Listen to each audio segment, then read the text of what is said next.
பிரியமானவர்களே, இயேசு கிறிஸ்துவின் நாமத்தில் உங்களை நான் வாழ்த்துகிறேன். ஆண்டவர் இயேசு உங்க மேல ரொம்ப அன்பு வைத்திருக்கிறார். அதனாலதான் வசனத்தை கொண்டு பேசுவது மாத்திரமல்ல, உலகத்தில் அழகான பகுதிகளெல்லாம் உங்களுக்கு காண்பிக்கிறார். ஜப்பான் தேசத்துல டோக்கியோ பட்டணம் இருக்குல்ல, அங்குள்ள ஒரு இடத்துல தான் நின்று கொண்டு உங்களோடு பேசுகிறேன். ஏன்னு சொன்னா, நீங்க எப்பவும் மகிழ்ச்சியா இருக்கணும், சந்தோஷமா ஆண்டோடைய வசனத்தை தியானிக்கணும், அதற்கேற்ற ஒரு சூழ்நிலை இருக்கணும் என்பதற்கு தான் இவ்வளவு பிரயாசப்படுகிறோம். சரி, இந்த நாள்ல ஆண்டவருக்கு என்ன வார்த்தை வைத்திருக்கிறார் அப்படின்னு கேட்டீங்கன்னா, 104 சங்கீதம் 34வது வசனம். நான் கர்த்தரை தியானிக்கும் தியானம் இனிமையாயிருக்கும், நான் கர்த்தருக்குள் மகிழுவேன். நான் கர்த்தரை தியானிக்கிற தியானம் இனிமையாயிருக்கும், கர்த்தருக்குள் மகிழுவேன். நம்ம மகிழ்ச்சியா இருக்கணும், அதான் ஆண்டவருடைய விருப்பம். என் பிள்ளைங்க சந்தோஷமா இருக்கணும். உங்க வீட்டுல உங்க பிள்ளைகள் இருக்கான்னு வைத்துக் கொள்ளுங்க. பிள்ளைகள் துக்கமா இருந்தா தகப்பனுக்கு சந்தோஷமா, தாய்க்கு சந்தோஷமா, ஏன் என் பிள்ளை இப்படி இருக்குது அப்படின்னு ஒரு வருத்தம் இருக்கும். நீங்க துக்கமா இருந்தா ஆண்டவரும் அப்படிதான், ஏன் என் மகன் இப்படி இருக்கிறான், என் மகள் ஏன் இப்படி இருக்கிறா, என்ன துக்கம், நீ மகிழ்ச்சியா இருக்கணும் மகனே, மகளே நீ மகிழ்ச்சியா இருக்கணும்னு சொல்லுவார். அப்ப மகிழ்ச்சியா இருக்கணும் என்ன பண்ணணும்? கர்த்தரை தியானிக்கிற தியானம் இனிதா இருக்குமா. இனிமையான ஒரு நேரம் என்ன தெரியுமா? ஆண்டவரை தியானிக்கிற நேரம். அதுதான் கர்த்தரை தியானிப்பதற்கு அதிகாலையிலே நான் விழித்துக் கொள்வேன் என்று ஒரு பக்தன் சொல்லுகிறார். இந்த அதிகாலை நேரத்தை நீங்க மிஸ் பண்ணிடவே கூடாது. நீங்க செல்போன் வச்சிருக்கீங்க, எல்லாருமே வச்சிருக்கீங்க. காலையில் எழுந்த உடனே நீங்க ஜெபெல்லாம் முடிச்சிட்டு கூட நீங்க செல்போனை தேடும் போது யார் உங்களை நேசிக்கிறாங்களோ, யாரை நீங்க நேசிக்கிறீங்களோ அவங்க செய்தி வந்திருக்கான்னு பார்ப்பீங்க. வெளிநாட்டுல இருக்கிறீங்க, உங்க மனைவியின் இடத்துல இருந்து, கணவரிடத்துல இருந்து, பிள்ளைகள் இடத்துல இருந்து உங்களை நேசிக்கிற ஒரு நபர் செய்தி அனுப்பி இருக்கிறாங்களா அப்படின்னு பார்ப்பீங்க. அதை பார்த்த உடனே உங்களுக்கு ஒரு பெரிய சந்தோஷமாயிரும்.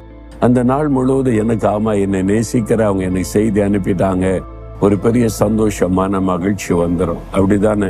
அன்னைக்கு செய்தி அனுப்பலைன்னா, ஏன் அனுப்பல, ஏன் செய்தி வரல, தினந்தோறும் காலையில என்னோட பேசுவாங்களே, என் வீட்டுல என்ன ஆச்சு, என் மனைவிக்கு என்ன ஆச்சு, என் கணவருக்கு என்ன ஆச்சு, ஒரு பதஸ்தம் இருக்கும்ல.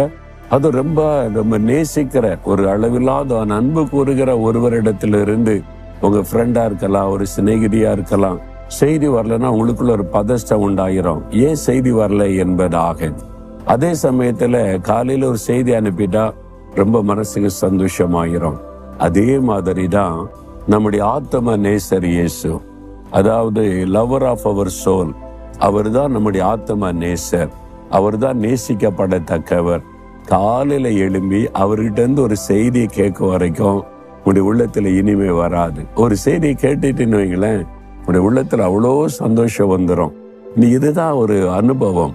அப்போ காலையில எழும்பி அவரை தியானிக்கிற தியானம் இனிதா இருக்குமா.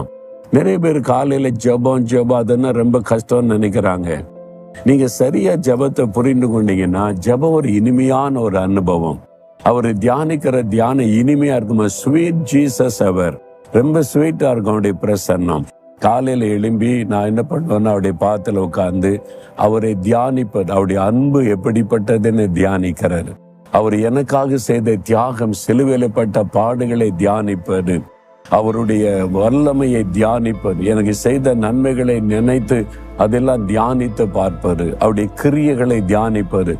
அதை தியானிக்க என்னாகும் தெரியுமா? உங்களை அறியாமலே கண்களிலே கண்ணீர் வடியும். எவ்வளவு இனிமையானவர் என் இயேசு, எவ்வளவு அருமையானவர் என் இயேசு, உங்களை அறியாமலே நீங்க கண்ணீர் வடிக்க ஆரம்பிச்சிருவீங்க. அதான் அவருடைய பிரசன்னம். அதுதான் உண்மையான தியானம். தேவனை தியானிக்கும் போது உண்டாகிற ஒரு மகிழ்ச்சி, அது ஒரு இனிமையான ஒரு நேரமா இருக்கும். உங்களுடைய உள்ள எப்போ மகிழ்ச்சியா இருக்கும். காலையில நீங்க தியானிச்சு அவருடைய பிரசன்னத்துல இந்த மகிழ்ந்துட்டீங்கன்னு வைங்களேன், அந்த நாள் முழுவதும் உடைய உள்ள அப்படியே மகிழ்ச்சி பொங்கிக்கிட்டே இருக்கும், சந்தோஷம் பொங்கிக்கிட்டே இருக்கும். இதுதான் என்னுடைய அனுபவம், நம்ம எல்லாருடைய அனுபவம் அதுதான். நீங்க கொஞ்ச நேரம் கொடுத்து பாருங்க, நீங்களே யோசித்து பாருங்களேன். என்றைக்கு நீங்க அதிகாலையில் எழும்பி ஆண்டோடைய பாதத்தில் உட்கார்ந்து வசனத்தை தியானித்து துதித்து ஜெபிக்கிறீங்களோ, அந்த நாள் முழுவதும் எப்படி இருந்ததுன்னு யோசித்து பாருங்க. நீங்க ஜெபிக்காம, ஆண்டவருடைய பிரசன்னத்தை தேடாம, நீங்க காலையில லேட்டா எழும்பி வேலைக்கு போறேன், அது படிக்க போறேன்னு இன்னைக்கு வெளியே சுத்துற நாட்களை நினைச்சு பாருங்க. அன்னைக்கு எல்லாம் விரக்தி, பாதிப்பு, எரிச்சல், கோபம், பாவம் எல்லாம் சூழ்ந்து விடும். ஆனா தேவ பிரசன்னத்துல இருந்து கழிவுறுதலோட அந்த நாள் ஆரம்பிச்சு பாருங்க. அதனாலதான் நான் சொல்றேன், அதிகாலையில ஜெபம் பண்ணுங்க, இந்த பழக்கத்தை ஏற்படுத்தி கொள்ளுங்க. கஷ்டமா இருக்கு அப்படின்னு நினைக்கிறீங்களா? இல்ல. சிலர் பாருங்களேன், காலையில் எழுந்த உடனே காஃபி இல்லாட்டா அவங்களுக்கு வேலை ஓடாது. பார்த்திருக்கீங்களா? சிலர் காஃபி குடிக்க மாட்டாங்க, பரவாயில்ல, நல்ல பழக்கம். சிலர் காஃபி குடிச்சாத வேலை. காலையில் எழுந்த உடனே எங்க போனாலும், எந்த நாட்டுக்கு போனாலுமே எங்க காஃபி கிடைக்குன்னு தேடி வாங்கி குடிச்சிருவாங்க. அப்ப அந்த பழக்கம் வந்துட்டா அது வந்துருது இல்ல. சிலர் காலையில நியூஸ் பேப்பர் வாசிக்காட்டா அவ்வளவுதான். உங்க வீட்டுல பெரியவங்களா இருப்பாங்க பாருங்க, பைத்தியம் பிடிச்ச மாதிரி ஆயிரும் அந்த பழக்கம். காலையில ஆண்டவரை தேடி தியானிக்கிற பழக்கத்துக்குள்ள வந்துட்டீங்கன்னா அதை தியானிக்காட்ட உங்களால இருக்கவே முடியாது. ஆண்டவருடைய பிரசன்னத்துக்கு நான் எப்போ போவேன், எப்ப காத்திருப்பேன், எப்ப அவரோட பேசுவேன், எப்ப அவரோட என்னோட பேசுவார், அந்த ஆசை வந்துடும். அது ஒரு இனிமையான நேரம். அதனால ஜெபத்தை கஷ்டமா நினைக்காதங்க. ஸ்வீட் அவர் ஆஃப் பிரேயர், இனிமையான ஜெப நேரம், ஆண்டவரை தியானிக்கிற நேரம். இன்னைக்கு தியானிச்சுங்களா? இல்லைன்னா போங்க எங்கேயாவது ஒரு இடத்தை கண்டுபிடிங்க, ஆண்டோடைய பாத்துல 10-15 நிமிஷம் தனியா உட்காருங்க. ஆண்டவரை உம்முடைய அன்பை நான் தியானிக்கிறேன், எனக்காக சிலுவையிலப்பட்ட பாடுகளை தியானிக்கிறேன்னு கொஞ்ச நேரம் அதை நினைத்து பார்த்தாலே உங்களுடைய இருதயத்துல மாற்றம் வருவதை உணர்வீங்க. பாரமெல்லாம் போயிடும், கஷ்டமெல்லாம் போயிடும். ஒரு இனிமையான ஒரு பிரசன்னம் சூழ்ந்து கொள்ளும். ஆண்டவரை பார்த்து சொல்லுங்க, ஆண்டவரே, நான் அந்த காலை நேரம் இனிமையான நேரத்தை விட்டுறக்கூடாது. அதிகாலை எழும்பி உம்மை தியானிக்கணும். அந்த இனிமையான நேரம் எனக்கு வேணும். அந்த பழக்கத்தை எனக்கு தாங்க. நான் காலை தோறும் உடைய பிரசன்னத்துல தியானித்து மகிழணும். அந்த அனுபவத்தை எனக்கு தாங்க. அதை இழந்து விடவே கூடாது. கிருபை தாங்க. இயேசுவின் நாமத்தில் ஆமேன், ஆமேன்.